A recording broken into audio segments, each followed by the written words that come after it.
नमस्कार दोस्तों, चलिए जानते हैं उत्तर प्रदेश की 25 फटाफट बड़ी खबरों को सिर्फ 10 मिनट में। लेकिन इससे पहले आप इस वीडियो को कहां से देख रहे हैं, कमेंट में बताना बिल्कुल ना भूलें।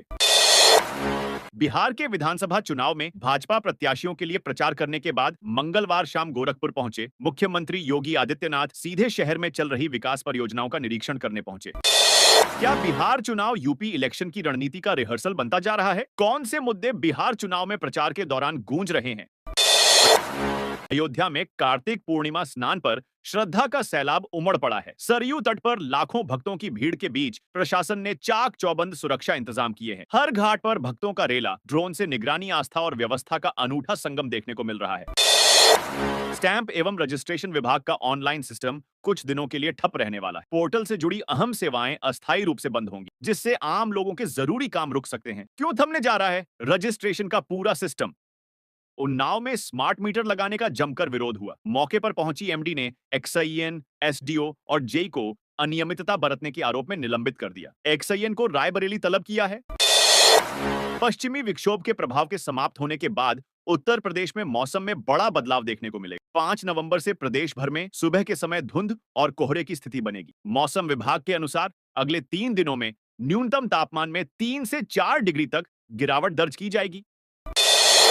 मुख्यमंत्री योगी आदित्यनाथ के निर्देश पर औषधि प्रशासन विभाग ने राज्यव्यापी अभियान चलाते हुए कोडीन युक्त सिरप और नशीली दवाओं के खिलाफ ताबड़तोड़ छापेमारी। इस दौरान लाखों रुपए की अवैध दवाएं जब्त की गई, 16 एफआईआर दर्ज हुई और 6 लोगों को गिरफ्तार किया गया। सरकार ने 25 मेडिकल स्टोर्स पर बिक्री रोक लगाई है। लखनऊ की सीबीआई विशेष अदालत ने मंगलवार को एक फैसला सुनाया। कोर्ट एसबीआई के 2 अधिकारियों और निजी कंपनी को दोषी करार दी। अदालत ने दोषियों को जुर्माने के साथ 3-3 साल की सजा भी सुनाई। मुख्यमंत्री योगी आदित्यनाथ बुधवार को लखनऊ के हजरतगंज के पौश इलाके डालीबाग में माफिया मुख्तार अंसारी से खाली कराई गई जमीन पर बने 72 ईडब्ल्यूएस फ्लैटों की चाबी गरीब लाभार्थियों को सौंपेंगे। जीरो टॉलरेंस नीति के तहत कब्जे से मुक्त कराई गई इस भूमि पर अब गरीबों का नया आशियाना बसने जा रहा है। 402 करोड़ के जीएसटी घोटाले में लखनऊ के अंकित कुमार का विशाल फर्जी नेटवर्क उजागर हुआ है, जिसने 22 राज्यों में 144 नकली फर्में बनाकर 1960 करोड़ का काल्पनिक कारोबार दिखाया। राज्य कर विभाग ने आरोपी की क्राइम कुंडली और डिजिटल साक्ष्य एसआईटी को सौंपे हैं, जबकि पुलिस अब गिरफ्तारी और छापेमारी की तैयारी में है। मथुरा में चल रहे ब्रज रज उत्सव में सांसद और एक्ट्रेस हेमा मालिनी ने यशोदा कृष्ण की नृत्य नाटिका का मंचन किया। 77 साल की हेमा मालिनी ने मां यशोदा का किरदार निभाया। बाकी कलाकारों ने बालकृष्ण की माखन चुराने वाली लीला दिखाई।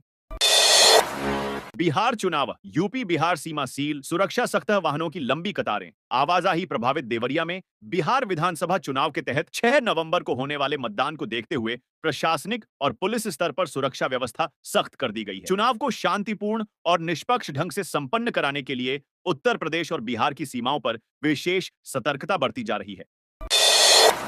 प्रियंका गांधी बोली, बिहार में सरकार बन रही है। गोरखपुर में कार्यकर्ताओं से बोली, अब यूपी की बारी, संगठन को मजबूत करें। बहुत जल्द यूपी में भी अपनी सरकार होगी। आप लोग संगठन को मजबूत बनाने में जुट जाएं। वह गोरखपुर के रास्ते बिहार चुनाव प्रचार में जा रही थी। एयरपोर्ट पर पहले से ही कांग्रेस कार्यकर्ता स्वागत के लिए मौजूद थे।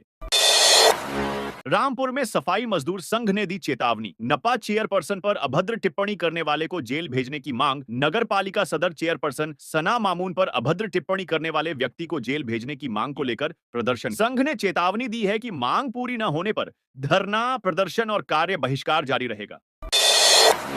15 दिनों में किसानों के खातों में पहुंचेगा समर्थन मूल्य। जवाहरपुर चीनी मिल का शुभारंभ। किसान को तिलक लगाकर अंगवस्त्र देकर किया सम्मानित। सीतापुर में डालमिया यूनिट की जवाहरपुर चीनी मिल में बुधवार दोपहर 4 बजे नए पेराई सत्र की शुरुआत विधिवत पूजन अर्चन के साथ की गई। इस अवसर पर नगर विकास राज्य मंत्री राकेश राठौर गुरु मुख्य अतिथि के रूप में उपस्थित रहे।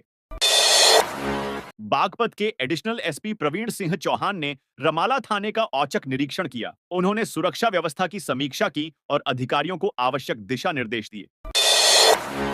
काशी में देव दीपावली, 25 लाख दिए जगमगाए। ये पिछले साल से 5 लाख ज्यादा। थीम ऑपरेशन सिंदूर, विदेशी पर्यटक भी पहुंचे। काशी में आज कार्तिक पूर्णिमा पर देव दीपावली है। सीएम योगी ने नमो घाट पर पहला दीप जलाया। 84 घाटों पर 25 लाख दिए जलाए जा रहे हैं। 15 लाख पर्यटन विभाग और 10 लाख दियों का इंतजाम समितियों और काशी वासियों ने किया है। 2024 में 20 लाख दिए जलाए गए थे। कानपुर में ज्वेलर्स व्यापारी को दुकान के बाहर प्रतिष्ठा पोस्टर लगाना महंगा पड़ गया। ज्वेलर्स व्यापारी ने एक वीडियो बनाकर वायरल किया, जिसमें आरोप लगाया है कि नगर निगम कानपुर विज्ञापन विभाग ने 2 होर्डिंग लगाए जाने के लिए 10 लाख का जुर्माना लगा दिया है। व्यापारी का यह भी कहना है कि दीपावली के समय जीएसटी मेन की कमी को लेकर एक आभार करने की होर्डिंग भी लगाई थी। सोनभद्र में आम आदमी पार्टी आप की रोजगार दो, सामाजिक न्याय दो पद यात्रा की तैयारी बैठक संपन्न हुई। रॉबर्ट्सगंज में आयोजित इस बैठक में आप उत्तर प्रदेश काशी प्रांत के अध्यक्ष पवन तिवारी ने जिला प्रमुख कार्यकर्ताओं से मुलाकात की। जालौन में मुख्यमंत्री सामूहिक विवाह योजना के तहत 6 नवंबर को कालपी रोड स्थित विशिष्ट मंडी में एक भव्य समारोह का आयोजन किया जाएगा। इस अवसर पर कुल 964 जोड़े वैवाहिक बंधन में बंधेंगे। उत्तर प्रदेश के मुख्यमंत्री योगी आदित्यनाथ गया जी के वजीरगंज में चुनावी जनसभा को संबोधित किया। योगी ने लालू पर निशाना साधते हुए कहा, पहले चरण में इन लोगों ने पशुओं का चारा खाया, दूसरे चरण में गरीबों का राशन हजम कर जाएंगे। सिद्धार्थनगर में मिशन शक्ति फेज 5.0 के तहत बहु बेटी सम्मेलन का आयोजन किया गया। इसका उद्देश्य महिलाओं की सुरक्षा, सम्मान और स्वावलंबन को बढ़ावा देना था। यह कार्यक्रम पुलिस अधीक्षक अभिषेक महाजन के निर्देशन और अपर पुलिस अधीक्षक प्रशांत कुमार प्रसाद तथा क्षेत्राधिकारी सदर विश्वजीत शौर्यान के पर्यवेक्षण में सोनखर गांव में संपन्न हुआ। बहराइच में जिला कृषि अधिकारी डॉक्टर सूबेदार यादव ने बल्हा और मिहीपुरवा क्षेत्रों में उर्वरक प्रतिष्ठानों का औचक निरीक्षण किया। इस दौरान 10 दुकानों की जांच की गई, जिसमें से 5 उर्वरक नमूने संदिग्ध पाए जाने पर संग्रहित किए गए और 2 विक्रेताओं को कारण बताओ नोटिस जारी किया गया। आजमगढ़ जिले में रेलवे के माध्यम से प्रतिबंधित कफ सिरप की तस्करी की जा रही है। रेलवे के माध्यम से की जा रही तस्करी का खुलासा उस समय हुआ जब आजमगढ़ जिले के रेलवे स्टेशन पर आजमगढ़ जीआरपी ने गोदान एक्सप्रेस में चेकिंग के दौरान जनरल बोगी से 4 ट्रॉली बाइक बरामद की। 14 साल बाद होमगार्ड के पदों पर होगी भर्ती, यह हर दिन लगती है। ड्यूटी सिलेक्शन के बाद कितनी मिलेगी सैलरी? यूपी में 41,000 से ज्यादा होमगार्ड पदों पर भर्ती शुरू होने जा रही है। सरकार ने इसका आदेश जारी करते हुए यूपी पुलिस भर्ती एवं प्रोन्नति बोर्ड को प्रक्रिया शुरू करने की जिम्मेदारी सौंपी है।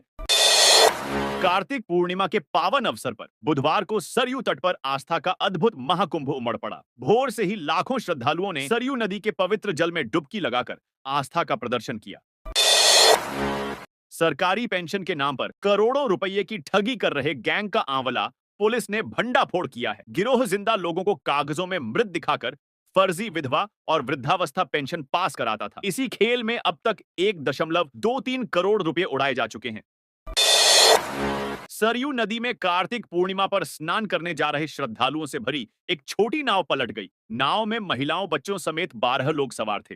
हादसे के बाद चीख पुकार मच गई। हादसा देवरिया जिले के बरहज थाना क्षेत्र में गंगा घाट पर हुआ।